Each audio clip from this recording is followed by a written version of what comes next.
Once upon a time, there was a little girl who lived in a very lovely house. Although it was a bit small, it was still very cozy. It was on the 52nd floor of a 99-floor apartment block.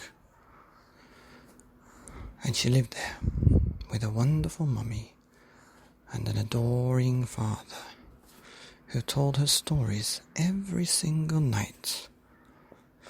And now, because she lived in a country that was quite cold and her apartment was quite old, in her bedroom, on her bed, was a tent.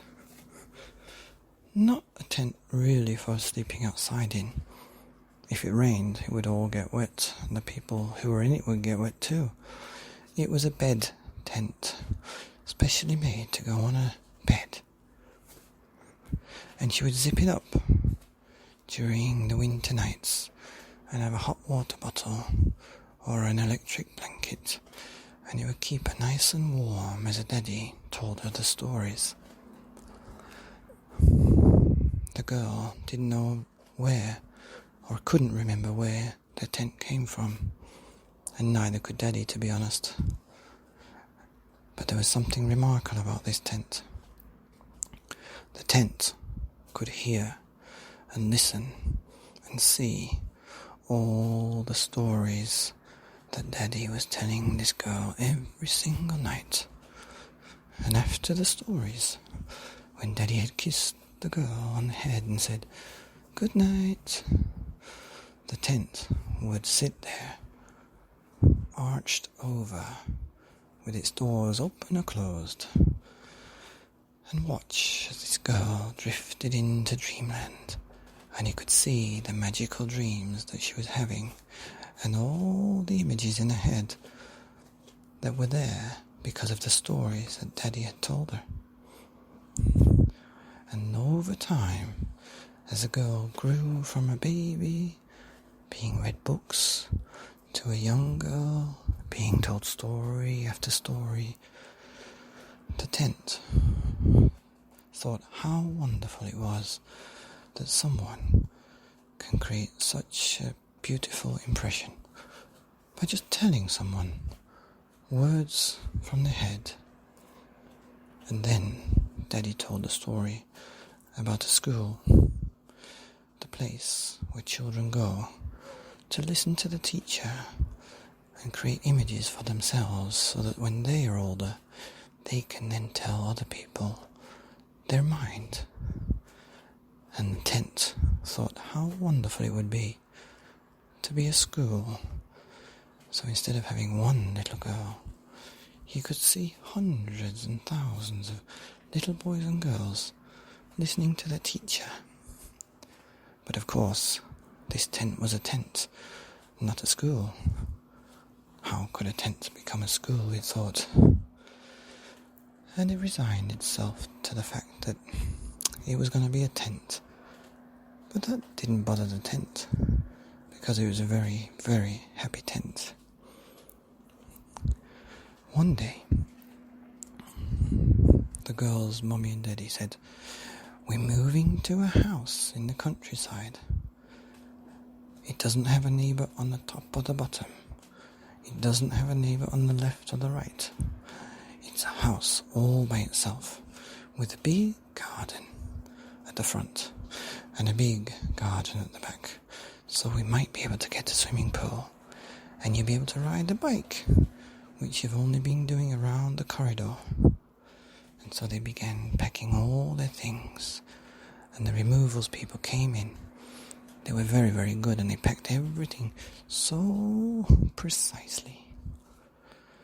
But as they were setting off to the countryside, there was a terrible, terrible storm, and one of the removals people had forgotten to tie the back of the truck properly.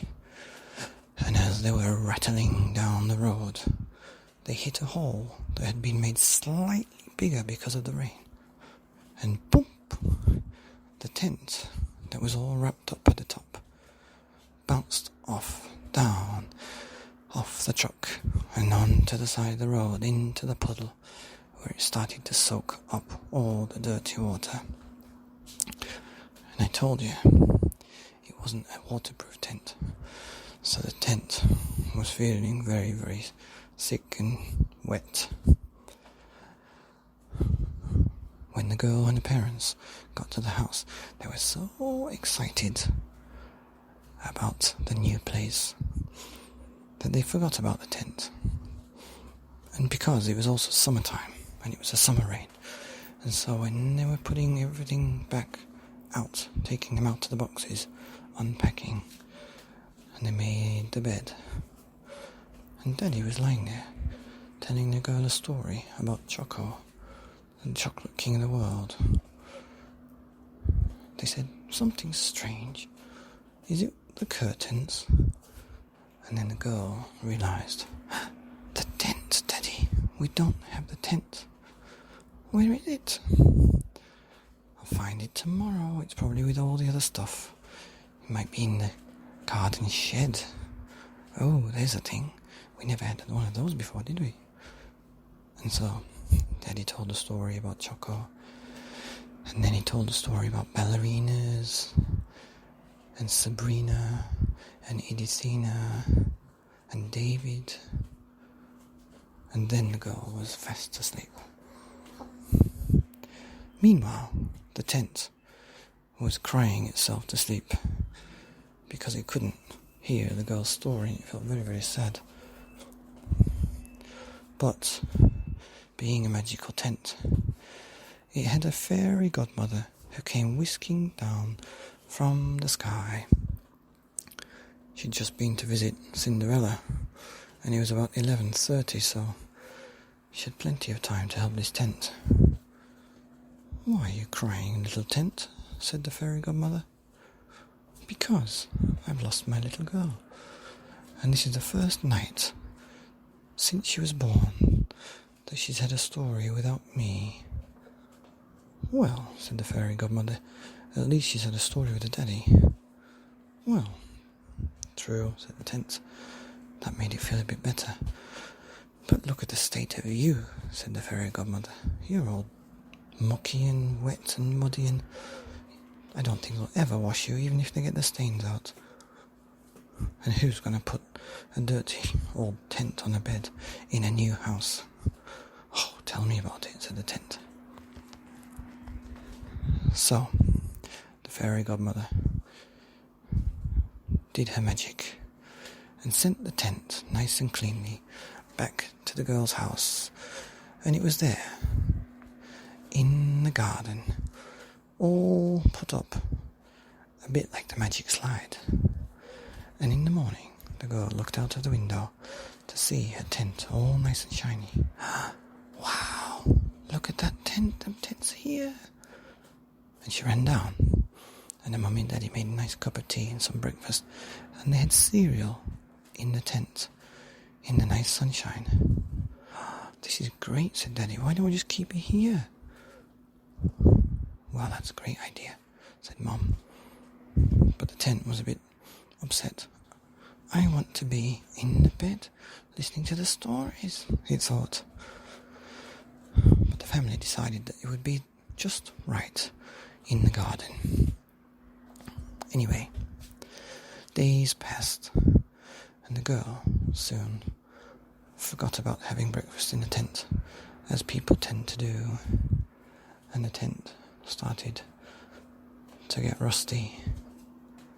And then something terrible happened.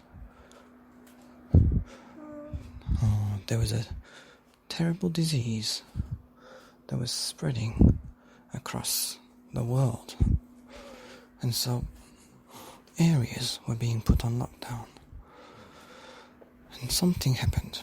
I didn't tell you, but this girl's daddy was actually a teacher, and so what he did was he started to go into the garden.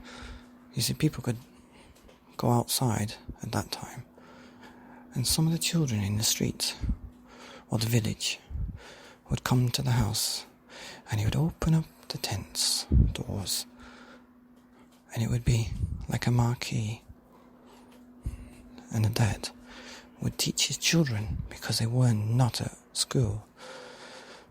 He would actually teach his daughter and his daughter's friends. They would all have masks on. Now, I'm not sure if that's proper now, but anyway, in this story it was. And so, day after day, week after week, the girl's daddy was a teacher in the tent because they couldn't go to school. And the dream of the tent to become a school was true. Here it was, in the garden of a teacher, with 6 or 7 little boys and girls sitting there, listening intently to the voice of the teacher. And that could not make the tent any happier, apart from being an actual school. And so, that is as good an ending as I think I'm going to get this year. Hope you like it. The end.